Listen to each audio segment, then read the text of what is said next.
വിജയപുരം ഗ്രാമപഞ്ചായത്തിലെ 6-ാം വാർഡായ പാക്കത്തുകുഴി നിവാസികളാണ് പഞ്ചായത്ത് ഓഫീസ് കവാടത്തിൽ ജനകീയ പ്രതിഷേധ സമരം നടത്തിയത്. 8 പട്ടികജാതി കുടുംബങ്ങൾ അടക്കം 33 കുടുംബങ്ങൾ കാലങ്ങളായി ഉപയോഗിക്കുന്ന കുടിവെള്ളം ആശുപത്രി നിർമ്മാണം മൂലം മലിനപ്പെട്ടു പോകുന്നതായി ഇവർ പറയുന്നു. ആശുപത്രി നിർമ്മാണത്തിന്റെ പ്രാരംഭഘട്ടത്തിൽ ജനങ്ങളുടെ ആശങ്ക അറിയിച്ചപ്പോൾ കുടിവെള്ളത്തിന് യാതൊരു ദൗർലഭ്യവും ഉണ്ടാകില്ലെന്നും ജലം മലിനപ്പെടില്ലെന്നും ബന്ധപ്പെട്ടവർ ഉറപ്പു നൽകിയിരുന്നു. എന്നാൽ പിന്നീട് ജലം പരിശോധിച്ചപ്പോൾ മാലിന്യം കലർന്നതായും ഉപയോഗയോഗ്യമല്ലെന്നുമാണ് റിപ്പോർട്ട് കിട്ടിയത്. ജലം മലിനപ്പെട്ടത് മൂലം വില കൊടുത്ത് വെള്ളം വാങ്ങേണ്ട സ്ഥിതിയാണെന്നും നാട്ടുകാർ പറയുന്നു. നിർമ്മാണ ഘട്ടത്തിൽ ഈ സ്ഥിതിയാണെങ്കിൽ ആശുപത്രിയുടെ പ്രവർത്തനം തുടങ്ങിക്കഴിഞ്ഞാൽ മാലിന്യം ഒഴുകിപ്പോകാൻ മറ്റു മാർഗങ്ങൾ ഇല്ലാതെയാവുകയും ഈ കുടിവെള്ള സ്രോതസ്സിൽ കൂടി തന്നെ മാലിന്യം ഒഴുക്കേണ്ട സ്ഥിതി വരികയും ചെയ്യുമെന്നും നാട്ടുകാർ ഭയക്കുന്നു. പരിസ്ഥിതി ആഘാത പഠനം നടത്താതെയാണ് ആശുപത്രി നിർമ്മിക്കുന്നതെന്നും നാട്ടുകാർ പറഞ്ഞു. പഞ്ചായത്ത് പടിക്കൽ നടന്ന സമരം വാർഡ് മെമ്പർ അനിൽ സ്വാതി ഉദ്ഘാടനം ചെയ്തു. ഡോക്ടറോട് ചോദിച്ചു കഴിഞ്ഞാലും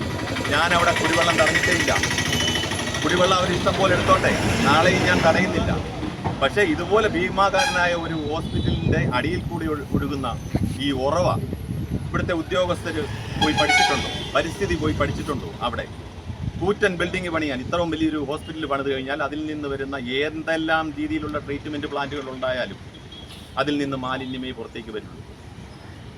അപ്പോൾ ഈ താഴ്ന്ന പ്രദേശത്തുള്ള ജീവിക്കുന്നവരുടെ എല്ലാം ഇപ്പം കുഴപ്പമില്ല. ഇപ്പം ഈ സമരത്തിൽ പങ്കെടുക്കാതെ മാറി നിൽക്കുന്നവരും അല്ലെങ്കിൽ ചിരിക്കുന്നവരുമായിട്ടുള്ള മുഴുവൻ ആൾക്കാർക്കും നാളെ ഒരു കാലഘട്ടത്തിൽ ഇതിൻ്റെ ദൂഷ്യം ഉണ്ടാകുമെന്നുള്ള കാര്യം ഒരു സംശയവുമില്ല. ഇതെല്ലാം പല പ്രാവശ്യം പല കത്തുകളായിട്ട് പോലും ഈ പഞ്ചായത്തിൽ കൊടുത്തിട്ടുണ്ട്. ഇവിടെ ഒരു ആരോഗ്യ സ്റ്റാൻഡിംഗ് കമ്മിറ്റി ഉണ്ട്. ഇവരെന്തിനാണ് ഇവിടെ വരുന്നതെന്ന് പോലും അറിയത്തില്ല.